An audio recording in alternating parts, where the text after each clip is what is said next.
Assalamualaikum warahmatullahi wabarakatuh. Kami dari kelompok PIBP kelas 12 MIPA E akan mempresentasikan materi bab 11, yaitu memaksimalkan potensi diri untuk menjadi yang terbaik. Sebelumnya, kami akan memperkenalkan diri terlebih dahulu.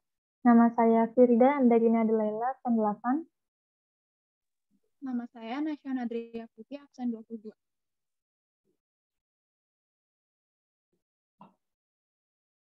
Menganalisis perilaku bekerja keras dan bertanggung jawab dalam kehidupan sehari-hari. Yang pertama, kewajiban bekerja keras dan tanggung jawab. Agama Islam tidak mengenal satu hari yang khusus untuk beribadah, sehingga di hari itu orang harus berhenti bekerja. Dalam ajaran Islam, setiap hari adalah hari kerja dan juga hari beribadah. Dan bekerja untuk urusan dunia adalah apabila dikerjakan dengan niat yang jujur. Hari Jumat, yang dianggap sebagai hari besar dalam Islam, adalah di hari itu diperintahkan supaya berhenti bekerja, melainkan baru sesudah mendengar panggilan azan hingga sampai saat Jumat, waktu tersebut baru disuruh berhenti bekerja.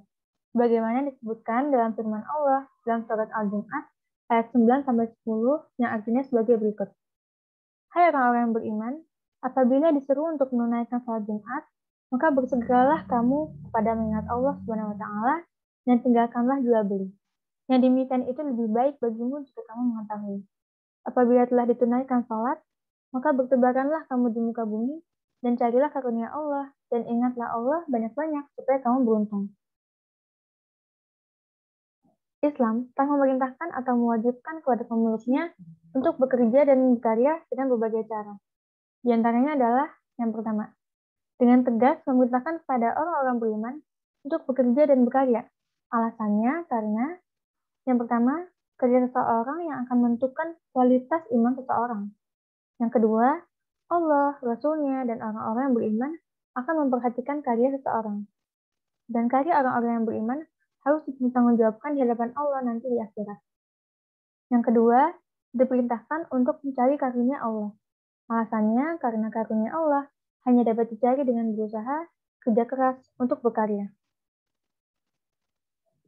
Seperti dalam cerita sahabat Umar bin Khattab pernah melihat sekelompok orang di sudut masjid sesudah salat Jumat.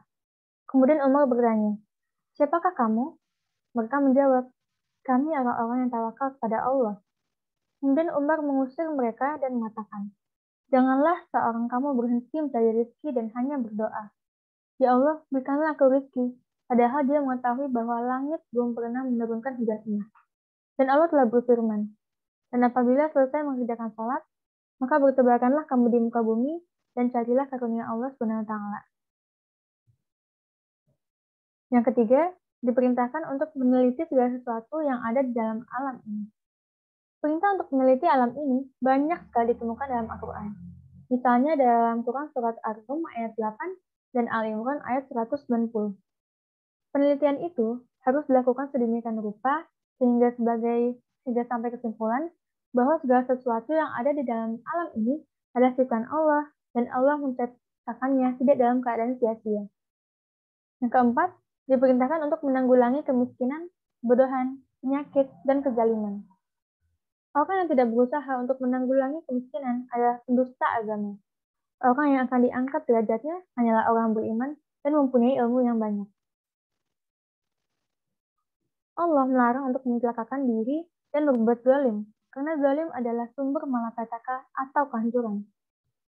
Yang kelima, kita diperintahkan untuk memakan makanan yang baik, memakai pakaian yang bagus, membuat rumah yang luas, dan punya kendaraan yang bagus, serta mendidik anak-anak menjadi anak-anak yang soleh.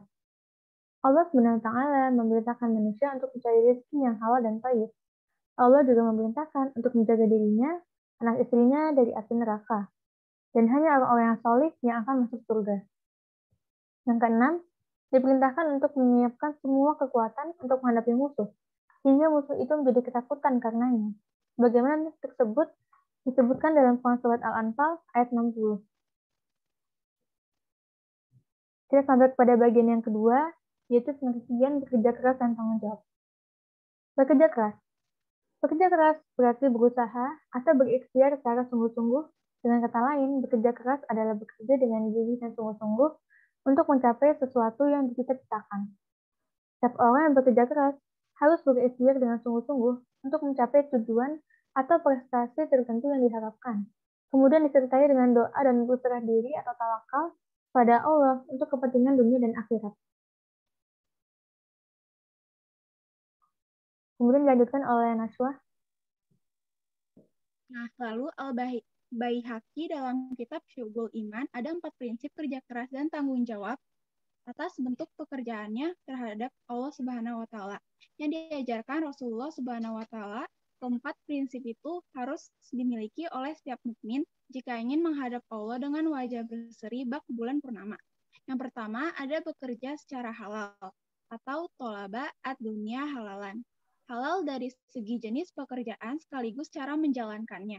Antitesa dari halal adalah haram, yang dalam terminologi fikih terbagi menjadi haram li ghairihi dan haram li zatihi. Haram li ghairihi contohnya menjadi pegawai negeri sipil adalah halal, tetapi jika jabatan pegawai negeri sipil digunakan mengkorupsi uang rakyat, status hukumnya jelas menjadi haram. Jabatan yang semula halal menjadi haram karena ada faktor penyebabnya. Haram li zatihi contohnya perampok. Dimodifikasi bagaimanapun, dia akan tetap haram. Keharamannya bukan hanya karena faktor dari luar, melainkan jenis pekerjaan itu. Yang kedua, bekerja demi menjaga diri supaya tidak menjadi beban hidup orang lain. Atau ta'afufan an al-masalah. Orang beriman dilarang menjadi benalu bagi orang lain. Rasulullah pernah menegur seorang sahabat yang muda dan kuat tetapi pekerjaannya meminta-minta atau mengemis. Beliau kemudian bersabda, sungguh orang yang mau membawa tali atau kapak kemudian mengambil kayu bakar dan memikulnya di atas panggung lebih baik dari orang yang mengemis kepada orang kaya, diberi atau ditolak. Hadis riwayat Bukhari dan Muslim. Yang ketiga ada bekerja demi mencukupi kebutuhan keluarga atau sa'yan ala iyalihi. Mencukupi kebutuhan keluarga hukumnya fardu ain. Tidak dapat diwakilkan dan menunaikannya pun termasuk kategori jihad. Tangan pekerja keras sangat dicintai Allah Subhanahu wa taala dan Rasulnya. Contohnya, tangan dari Mu'az bin Jabal. Dari hadis riwayat Ibnu Majah, tidaklah seseorang memperoleh hasil terbaik melebihi dari dihasilkan tangannya. Dan tidaklah sesuatu yang dinafkahkan seorang kepada diri, keluarga, anak, dan pembantunya kecuali dihitung sebagai sedekah. Yang keempat, ada bekerja untuk meringankan beban hidup tetangga atau ta'at tufan ala jarihi. Islam melarang sikap egois dan tutup mata dan telinga dari jerit tangis lingkungan sekitar. Allah Subhanahu wa taala menyebut orang yang rajin beribadah namun tidak bertanggung jawab terhadap nasib kaum miskin dan yatim sebagai pendusta agama. Hendaklah kamu beriman kepada Allah Subhanahu wa taala dan Rasul-Nya dan nafkahkanlah sebagian harta yang Allah Subhanahu wa taala telah menjadikanmu berkuasa atasnya. Quran surat Al-Hadid ayat 57. Ada yang B yaitu tanggung jawab. Bertanggung jawab menurut istilah adalah kesadaran manusia atas tingkah laku atau perbuatan yang disengaja maupun tidak. Juga berarti sebagai perwujudan kesadaran atas kewajibannya. Bertanggung jawab adalah bagian dari ajaran Islam yang disebut mas'uliyah. Manusia harus tahu apa yang sedang ia perbuat, berkata, bertindak, atau merencanakan sesuatu. Segalanya harus berlandaskan akal sehat atau ketakwaan, bukan malah pemujaan diri, hawa nafsu, atau ambisi pribadi. Dari Quran Surat Al-Mudaththir ayat 74, tiap-tiap diri bertanggung jawab atas apa yang diperbuatnya.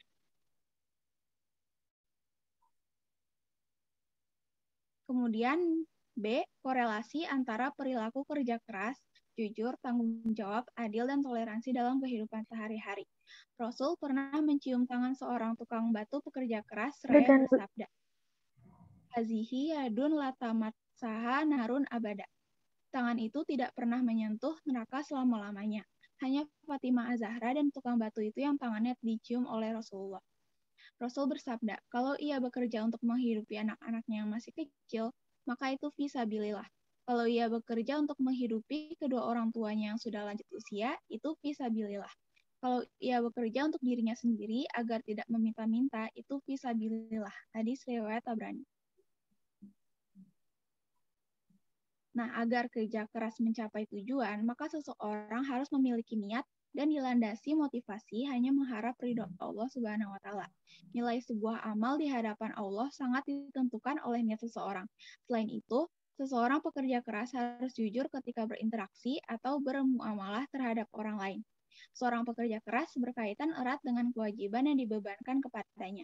Semakin tinggi posisinya, makin tinggi pula tanggung jawab, kejujuran, perilaku adil, dan toleran. Kemudian yang C, menerapkan perilaku mulia, itu ada kita bagi 4. Yang pertama, ada menggunakan waktu secara efektif dan efisien. Yang kedua, gali dan kembangkan potensi diri secara baik.